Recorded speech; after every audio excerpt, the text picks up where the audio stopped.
for this war, and it is his responsibility to end it, to end the imminent suffering of the brave Ukrainian people, to end the energy and food crisis that is affecting so many around the world. If Russia stops fighting, there will be peace. If Ukraine stops fighting, it will cease to exist as an independent sovereign nation in Europe. NATO reaffirms our unwavering support for Ukraine's independence, sovereignty, and territorial integrity. We remain resolute in providing support to Ukraine as it continues to defend itself against Russia's aggression, for as long as it takes. And with that, I'm ready to take your questions. And we'll have time for just a couple of questions. We'll start with the News Agency of Ukraine. Thank you for the floor. National News Agency of Ukraine, Dmytro Shkurko. We in Ukraine have no doubt will prevail and liberate our territories. But a few hours ago, Ukrainian leadership showed us the possible way out of this bloody war and officially applied to NATO membership. My question is NATO ready to consider that kind of applications? And the second part of the question, is it possible to consider the speedy procedure for that kind of membership, like it was done for Sweden and Finland? Thank you so much. Every democracy in Europe has the right to apply for NATO membership, and NATO allies respect that right. And we have stated again and again that NATO's door remains open, and we have demonstrated that over the last years. NATO allies, when they met at the NATO summit in Madrid, stated also very clearly that we support Ukraine's right to choose its own path, to decide what kind of security arrangements it wants to be part of. Then a decision on membership, of course, has to be taken by all 30 allies, and we take these decisions by consensus. Our focus now is on providing immediate support to Ukraine to help Ukraine defend itself against the Russian brutal invasion.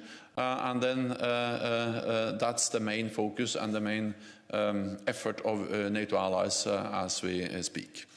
Associated Press. Yes, Secretary General, the war seems to have taken on a new dimension today, with both President Zelensky and President Putin taking fairly big steps. I wonder, now that President Putin's annexed these parts of Ukraine, he's threatened to use nuclear weapons as well, would you call for calm? Would you advise President Zelensky to perhaps stay away from the region? How would NATO deal with this as well from the outside? Thank you. We call on President Putin to end the war. He is responsible for starting the war, and he has the responsibility to end the war. Because if Russia stops fighting, there will be peace. If Zelensky and the Ukrainians stop fighting, Ukraine will cease to exist as an independent nation. So not speaking about, in a way, two equals. We have an aggressor, Russia, and we have a country which is the victim of aggression, Ukraine. And that's also the reason why we are so clearly supporting Ukraine. The illegal annexations of Ukrainian territory doesn't change the nature of this war. It remains a war of aggression by Russia against Ukraine. And of course, what we have seen over the last weeks or days is the most serious escalation of this conflict since the invasion on the 21st of February. Because we have the combination of the mobilization in Russia combined with the reckless, dangerous nuclear rhetoric, and then today's illegal annexation or attempt to annex parts of Ukraine. Together, this is the most serious escalation of the conflict since the start. And the aim of President Putin is to deter us from supporting Ukraine. But he will not succeed in that. the message from NATO allies and from partners is that we will continue to support. The United States just announced today more support, and I spoke also with all the leaders over the last few days, and NATO leaders, and they all have the same message. We need to stand united, we need to provide support to Ukraine, because this is, of course, in the interest of Ukraine, and that we help them to defend themselves, but it's also in our interest that we ensure that President Putin doesn't win, because if he wins, the message is that authoritarian powers like Russia can use military force and then achieve their goals, and that will make the whole world more dangerous. ZDF. Thank you. Florian Neuhan, ZDF German TV. Mr. Stoltenberg, 2 questions, if I may. The first one, coming back to my colleague's question on the nuclear doctrine of Russia. Once again, would you encourage, if you were asked, Ukrainian army, Ukrainian military to really attack those annexed regions, and by this also maybe provoking a nuclear escalation, since many people throughout the world, and especially in Europe, fear a nuclear escalation of this war? And the second question, you just today talked to Chancellor Scholz, and I guess you also discussed the attacks on the pipelines. What could be the NATO and German response to that? Would an enhanced military presence in the Baltic Sea, for example, be a response that you consider? Thank you. Ukraine has, of course, the right to retake Ukrainian territory, which is now occupied by Russian forces. That's the reason why we support them, so they can defend themselves, but also so they can continue to liberate territory. And as I said, the illegal annexation or attempt of annexing Ukrainian territory doesn't change that. It doesn't change the nature of this conflict. Because if we accepted that the annexation by Russia and the nuclear saber-rattling actually deterred us from supporting Ukraine, then we accept nuclear blackmailing. Then we accept that by threatening of using nuclear weapons, authoritarian powers like Russia can achieve exactly what they want. To take control over a neighbor, Ukraine, and then deter us from supporting Ukraine in their absolute sovereign right to defend themselves against an aggressor, a right which is actually enshrined in the UN Charter. President Putin's nuclear rhetoric is dangerous. It is reckless. NATO is, of course, vigilant. We monitor closely what Russia does.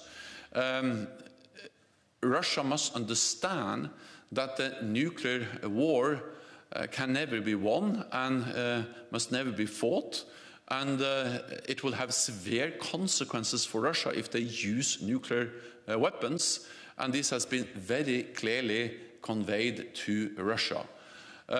So we will continue to support Ukraine, and we will continue to support them in their efforts to liberate even more territory, because they have the right to do so. Then on the pipelines, yes, I spoke with Chancellor Scholz today. We addressed, of course, the sabotage against Nord Stream 1 and Nord Stream 2. This is very serious. Big explosions destroying 2 pipelines.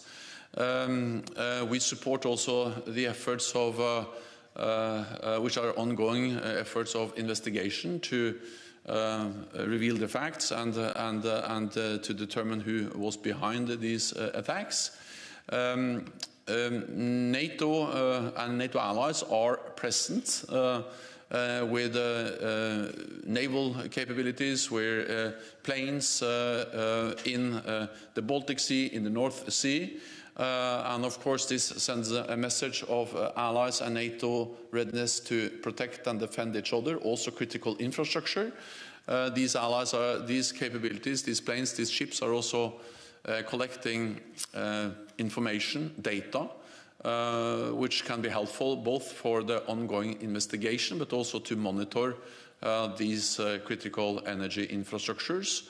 and we are stepping up our sharing of intelligence, sharing of information. MARCOM, our maritime command in Northwood, is collecting a lot of this information, and we're also actually reviewing some of the data we have already collected over the last weeks and months to see that when we look through those data again, whether we were able to discover something connected to the attacks on the two pipelines in the Baltic Sea. It also highlights the importance of the work which is ongoing in NATO to strengthen the resilience, including resilience of critical infrastructure.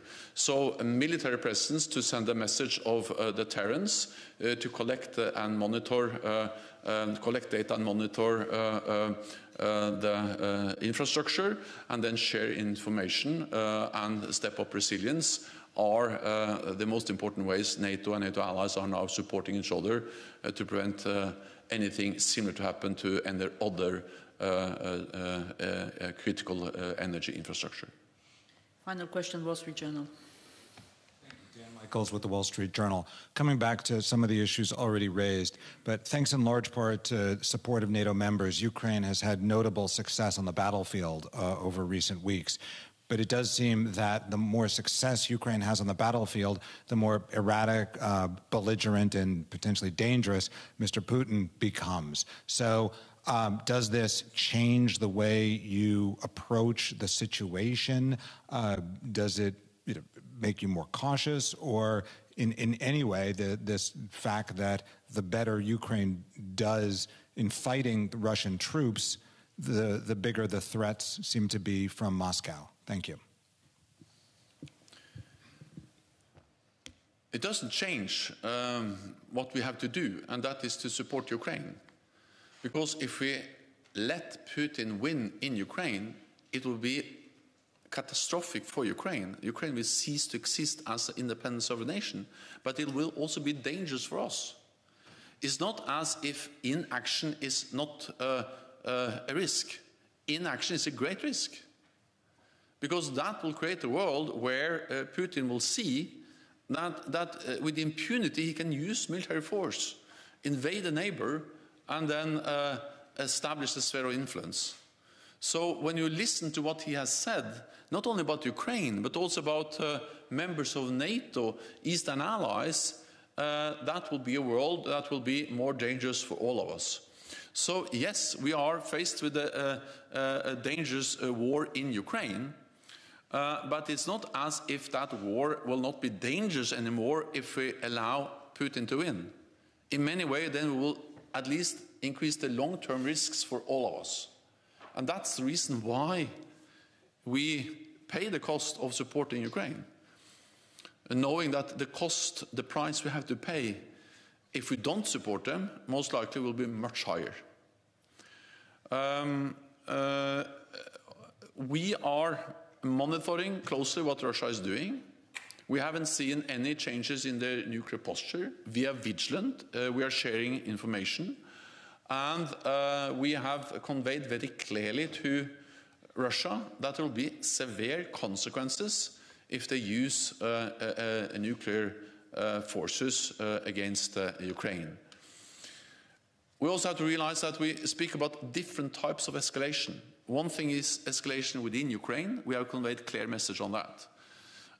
Then, of course, there's also the risk of escalation beyond Ukraine involving other NATO allies. We have also been very clear on that. NATO is not party to the conflict. We support Ukraine, but that doesn't make us party to the conflict. We support a sovereign nation in their sovereign right for self-defense. On top of that, we have also significantly increased our military presence in the eastern part of the alliance. We did so immediately after the invasion because we were prepared. So that morning of the invasion, we activated all our defense plans from the Baltic Sea to the Black Sea and started the additional deployment of additional troops to the eastern part of the alliance to remove any room for miscalculation or misunderstanding in Moscow about our willingness, our readiness to protect every inch of NATO territory. And more troops in the eastern part of the alliance is sending that message. So NATO's aim, what we are doing, is to support Ukraine, but at the same time preventing escalation by sending a clear message to Moscow about the dangerous nuclear rhetoric and the consequences use of nuclear weapons will have, and by demonstrating our readiness to defend and protect all allies by increasing the presence of NATO troops and sea and naval capabilities in the eastern part of the alliance. Thank you very much. This concludes this press point. Thank you.